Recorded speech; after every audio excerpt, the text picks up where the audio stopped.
Assalamualaikum warahmatullahi wabarakatuh. Pada kesempatan kali ini bersama saya kembali ya di channel YouTube Miss Komputer, dan semoga teman-teman semua sehat semua. Dan saya sekarang akan jawab beberapa pertanyaan yang masuk baik di Instagram, terus kemudian di komentar YouTube mengenai seputar laptop perawatan, terus kemudian cara mengetahui beberapa fungsi di laptop. Pertanyaan yang pertama teman-teman semua ya, saya akan bacakan ini dari konsumen saya, ada dari teman saya sendiri. Ini yang dari WhatsApp dulu. Bagaimana cara merawat baterai laptop dengan baik supaya bisa tahan dan tidak cepat ngedrop dan tidak rusak? Untuk pertanyaan yang pertama ini, saya akan sampaikan ya, saya akan jawab sepanjang pengalaman saya. Cara merawat baterai laptop itu sebenarnya gampang sekali. Pertama, yaitu ketika baterai kita masih full, terus digunakan untuk mengerjakan tugas, mengerjakan tugas-tugas sekolah, mengerjakan skripsi atau yang lainnya. Ketika misalkan kita mengerjakan itu, kemudian baterai kita persentase daya baterainya sudah tinggal 20% atau 15%, maka di situ kita harus cas laptop kita dalam kondisi mati. Jadi di situ yang mungkin harus diketahui oleh teman-teman. Jadi ini ada kaitan dengan pertanyaan yang lain, kapan kita harus ngecas, yaitu yang aman-aman saja. Ketika sudah 15%, kita matikan laptop kita cas sampai full seperti itu.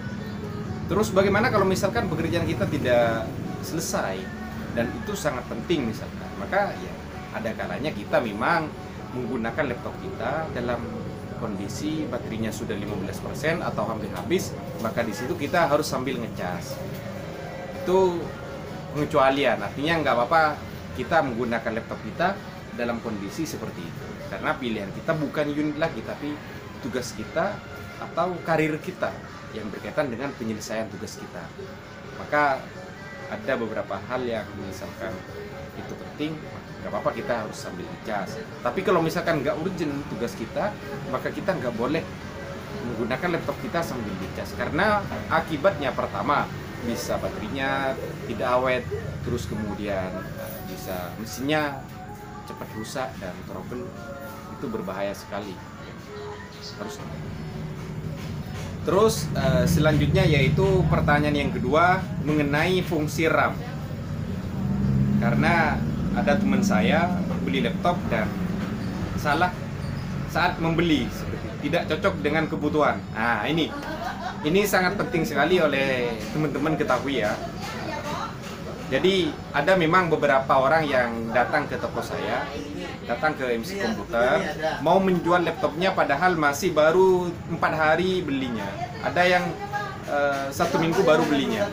Jadi di situ yang mungkin sangat fatal sekali ya, karena ini berkaitan dengan keuangan kita ya. Kalau misalkan uang kita di ATM mungkin sampai 100 juta, jadi bisa beli laptop berkali-kali, walaupun salah 10 kali mungkin bisa gitu. Nah, cuma mungkin bukan persoalan uangnya, tapi bagaimana cara mensyukuri kita. Salah satunya adalah kita harus tahu beberapa hal yang mungkin itu penting ketika akan membeli laptop. Salah satunya adalah fungsi dari RAM, karena ini kesalahan beli yaitu hanya fokus pada RAM.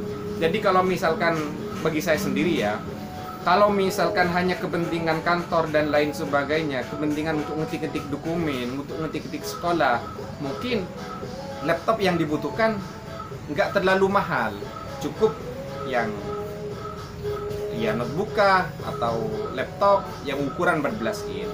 Kalau laptop itu kan ukuran 14 in yang umum, terus kemudian kalau notebooknya di bawah itu ukuran 12 in, 11,6 in atau 10 in yang kecil. Itu cukup untuk kepentingan ngetik-ngetik dokumen atau tugas-tugas kita di sekolah. Jadi teman-teman nggak boleh salah membeli. Misalkan kepentingannya untuk desain, maka jangan hanya fokus kepada RAM saja. Nanti RAM-nya 8 GB langsung dibeli, itu nggak boleh, karena RAM itu belum tentu memenuhi kebutuhan kita. Contoh misalkan prosesornya di bawah Core i3 atau di bawah Core i5, maka walaupun RAM-nya tinggi, RAM-nya banyak, 4GB atau 8GB itu nggak terlalu berpengaruh. Jadi kita sesuaikan aja kepada kebutuhan kita. Kalau misalkan untuk kebutuhan yang berat-berat aplikasinya, contoh misalkan mau main game, terus kemudian mau editing video, maka teman-teman itu yang harus diketahui pertama kali yaitu prosesor laptop kita. Jadi untuk mengetahui prosesor yang sesuai dengan kebutuhan editing video, terus kemudian ingin buat desain, maka kita harus perhatikan dulu prosesornya, prosesor di laptop itu. Bukan kemudian RAM-nya tinggi langsung dibeli, karena RAM itu fungsinya salah satunya adalah mensupport kinerja prosesor. Jadi kalau misalkan prosesornya rendah, Pentium atau Intel Celeron, RAM-nya 8, mau digunakan untuk kepentingan editing video, edit video atau untuk desain, maka itu nggak terlalu bagus, nggak cocok lah seperti itu. Jadi teman-teman semua, yang harus diketahui pertama adalah prosesor. Kalau prosesornya tinggi, maka fungsi RAM itu penting, yang 4GB atau yang 8GB seperti itu. Jadi prosesor dulu baru kemudian RAM, karena RAM ini fungsinya salah satunya adalah mensupport kinerja prosesor. Jadi kalau misalkan prosesornya Pentium yang biasa, Intel Celeron, walaupun RAM-nya 8 ya nggak bakalan semakin kencang, kinerjanya nggak semakin cepat, nggak bisa kemudian digunakan untuk editing video atau desain kayak desain grafis, nggak bisa gitu. Karena kita mungkin banyak yang bertanya kepada kita, jadi teman-teman harus mengetahui. Jadi kalau misalkan untuk kepentingan sekolah, kebutuhan tugas-tugas ngetik-ngetik dokumen, terus kemudian kayak Excel, terus kemudian PowerPoint, ya notebook sudah cukup, atau bahkan laptop yang spek biasa sudah cukup. Tapi kalau misalkan untuk kepentingan desain, terus kemudian kayak aplikasi yang berat, maka kita harus memperhatikan prosesor itu sendiri, baru kemudian ambil RAM yang agak tinggi. Jadi prosesornya misalkan Intel Core i7 atau Intel Core i5, maka yang jelas secara otomatis minimal RAM-nya 4GB, maka di situ mungkin bisa memenuhi kebutuhan untuk aplikasi yang sangat berat seperti itu. Jadi itu yang. Terus pertanyaan yang selanjutnya yaitu, bagaimana Kak kalau misalkan laptop itu dinyalakan kemudian ada bunyi? Nah, ini sangat penting sekali ya oleh teman-teman ketahui, dan kalian nggak usah khawatir seperti itu. Ketika laptopnya misalkan dinyalakan kemudian ada bunyi di keyboardnya, kalian nggak usah khawatir, itu cuma pada pada keyboard laptop itu sendiri. Contoh misalkan lengket, kemudian nekan sendiri, atau misalkan nggak berfungsi, maka di situ sebenarnya yang bisa membuat keyboard laptop kita itu ketika baru dinyalakan ada bunyi misalkan. Jadi mungkin salah satu supaya misalkan tidak rusak atau tidak ada trouble, tidak ada bunyi pada keyboard laptop kita, maka kita harus sesekali membersihkan keyboard kita. Cara membersihkan keyboard itu ya ada di di video yang sudah dipost pertama di channel YouTube Komputer. Kalian bisa tonton di situ. Ada cara rawat keyboard laptop yang baik, yang sangat recommended.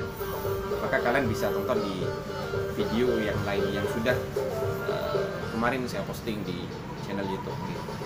Jadi kalau misalkan ada teman-teman yang punya laptop kemudian ketika baru dinyalakan ada bunyi di keyboardnya, maka itu yang jelas ada beberapa tombol yang lengket, tekan sendiri akibat kena debu atau bahkan jarang dibersihkan.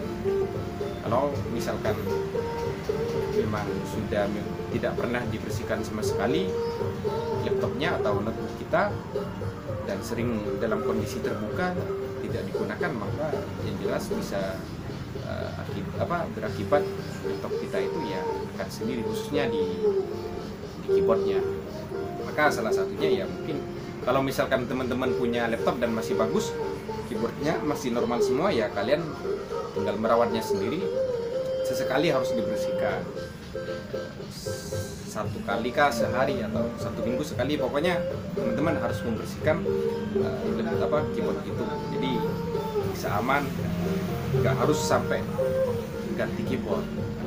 Kalau ganti keyboard itu masih lebih 200 yang original, atau 200.000 kalau misalkan ada promo seperti itu.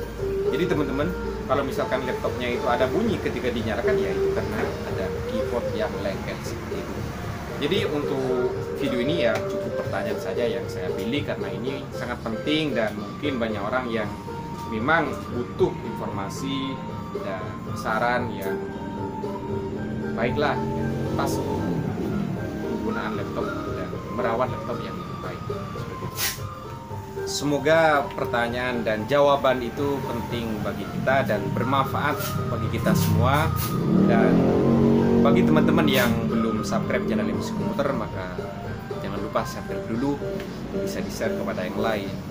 Dan bagi yang sudah subscribe, saya ucapkan banyak terima kasih, karena tanpa kalian channel YouTube Musik Komputer nggak bakalan berkembang dan tidak akan cepat maju dalam waktu yang begitu cepat. Dan akhirnya dari saya, Assalamualaikum warahmatullahi wabarakatuh.